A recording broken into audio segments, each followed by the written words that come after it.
대통령이 뒷좌석에 타면 이 남자는 조용히 룸미러를 거꾸로 돌려버렸습니다. 자신의 시선조차 대통령의 휴식에 방해가 될까봐 오직 양옆의 사이드미러에만 의지해 차를 몰았던 사람. 퇴임 후 경상도에 연고 하나 없는 그에게 대통령이 묻습니다. 함께 갈 거지? 남자는 1초의 망설임도 없이 대답했습니다. 여부가 있겠습니까?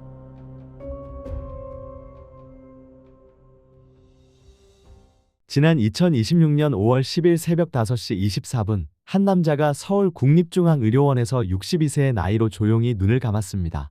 그의 이름은 최영. 우리에겐 노무현의 영원한 운전비서로 알려진 인물입니다. 그는 지난해 폐암 진단을 받기 전까지 봉하마을에서 권양숙 여사의 차량을 몰았습니다.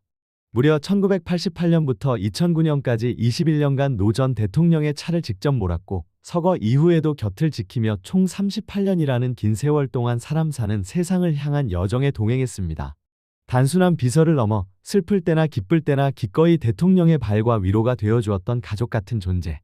대체 이 두 사람 사이에는 어떤 일들이 있었던 걸까요?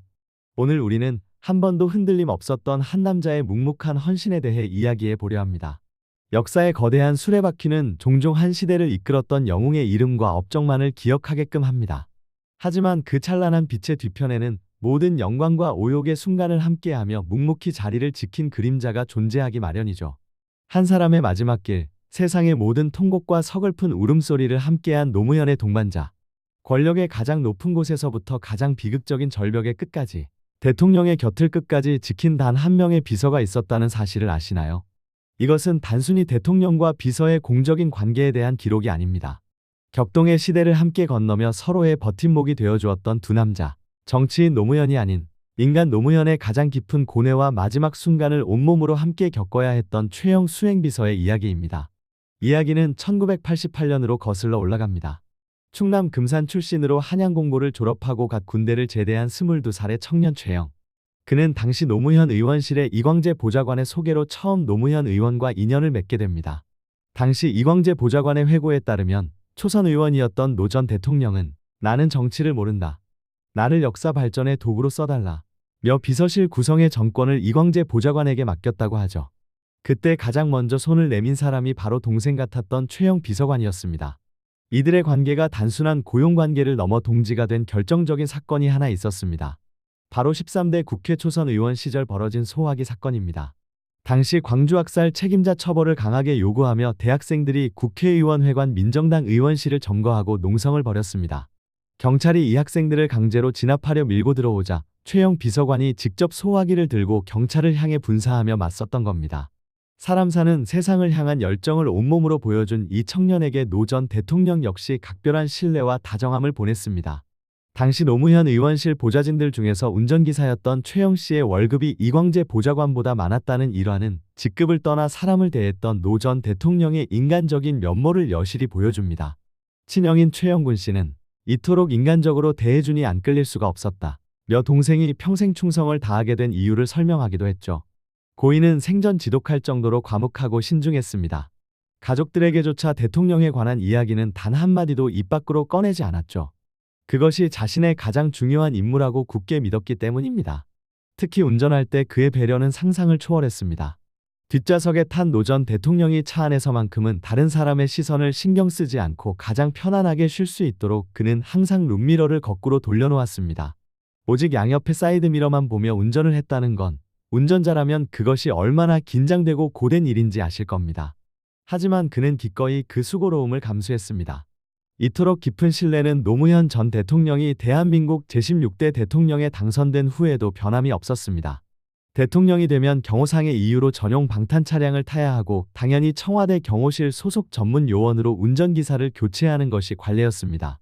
청와대 경호실은 수행기사를 바꾸라고 강력히 권고했지만 노 전 대통령은 단호했습니다. 내 15년 지기 운전기사는 절대 바꿀 수 없다. 몇 끝까지 그를 곁에 둔 것입니다.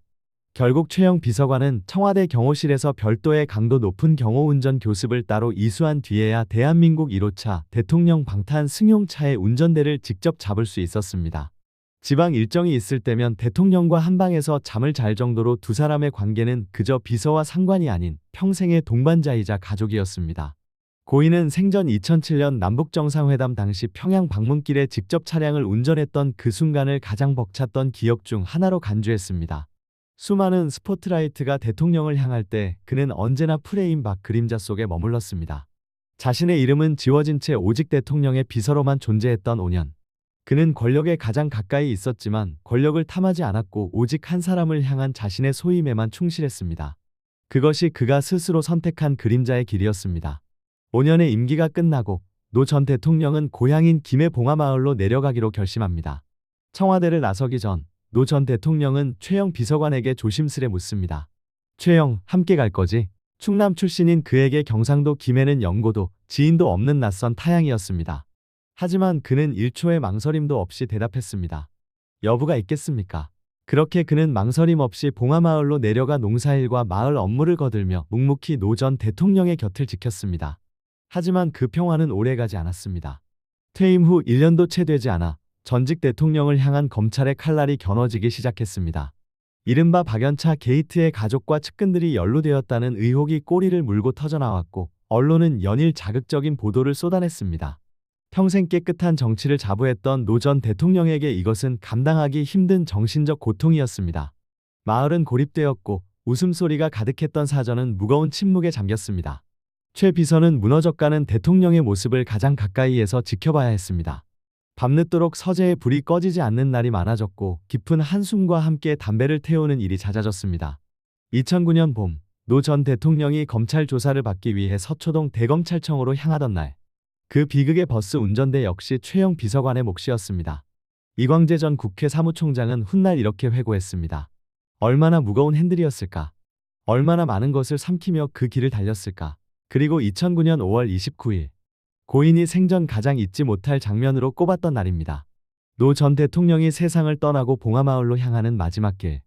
최영 비서관은 마지막만큼은 직접 모시고 싶다 며 스스로 운구차 운전대를 잡았습니다. 자신이 평생을 모셨던 주군의 마지막 뒷모습을 보며 룸미러를 거꾸로 돌렸던 그 남자의 마음은 과연 어땠을까요? 대통령이 떠난 후에도 고인은 봉화마을을 떠나지 않았습니다. 노 전 대통령 서거 후부터 지난해 폐암 진단을 받기 전까지 그는 묘역관리 팀장으로 일하며 권양숙 여사의 차를 몰았습니다. 무려 38년 한 사람과 그 가족의 그림자가 되어 생사고락을 함께한 것입니다. 이광재 전 사무총장에 따르면 최근 암투병으로 의식이 왔다 갔다 하는 와중에도 최영 비서관은 끊임없이 봉화마을 걱정뿐이었습니다. 병상에 누워 일하는 사람들 밥은 챙겨줬냐 고 중얼거렸다고 하죠. 그는 마지막 순간까지도 자신이 봉화마을의 현장을 지키고 있다고 믿고 있었던 겁니다. 결국 노 전 대통령의 17주기를 채 보름도 남기지 않은 2026년 5월 10일 최영 비서관은 영면에 들었습니다. 사람 사는 세상 노무현재단은 고인의 헌신과 공로를 기리기 위해 장례를 노무현재단장으로 엄수하기로 의결했습니다. 재단은 추모사를 통해 이렇게 전했습니다. 단순한 수행 비서를 넘어 대통령의 철학과 삶을 함께 나눈 동료이자 가족 같은 존재였다.